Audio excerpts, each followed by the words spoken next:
Saro sa mga sospek na nasa likod kan nako ang anum na kalansay sa Libon Albay kan taong 2022 napasakamot na kan NBI. Sentimiento kan pamilya kan duwang biktimang taga Minalaba, Camarines Sur sa progresong ini sa kaso.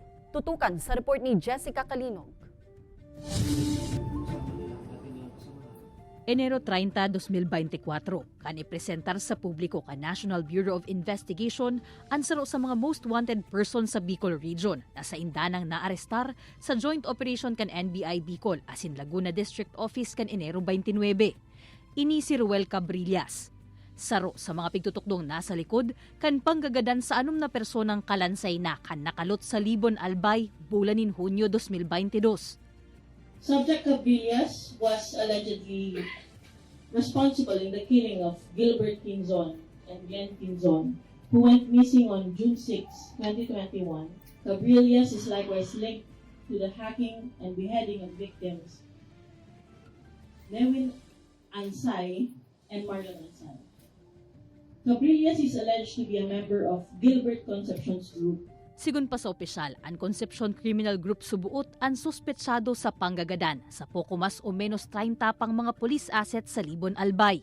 Kasong kidnapping with murder ang pigaatubangon niya ni Cabrillas. Para sa pamilya Ansay, ang progresong ini sa kaso nakabawas-bawas sa kulugkan buot na dinara sa indang pamilya. Pero po daw po pirang tamayo man na talaga to ninda mabuhay. Ang pig-apig orihan po nindang pamilya, dakulaon po baga anong po ang inaataman ko apo. Kaya po, dahil po talaga ko nakaka-recover hanggang sa ngunyan po. Magulugon po talaga ang buot ko. Mayo man nga ni daanin ibang choice kundi ang magpadagos.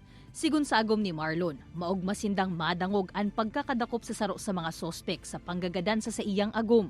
Alagad garo nagbalik daan, gabos na kulog na dinarakan nangyari. Sabi ko po nga ni, dawa pirapang buhay mawara sa inda, dainan ninda matutumbasan si mga badangat ming nawara. Lalo po may mga aki kami, nasaraal daw, hinahanap ang ama ninda. An sa indang pangadjion ngunyan, day naman lugod mangyari pa sa iba, ang nangyari sa saindang pamilya.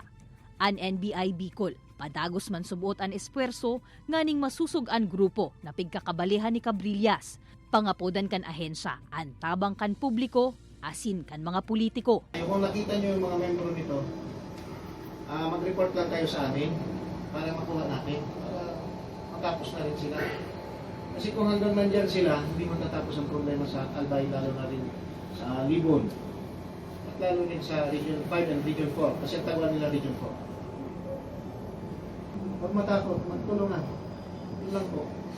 Kasi kung di natin ito tatapusin, marami pang magiging biktima. Kaibanan si Gerald Gandia, Jessica Calinog, Balitang Bicolandia.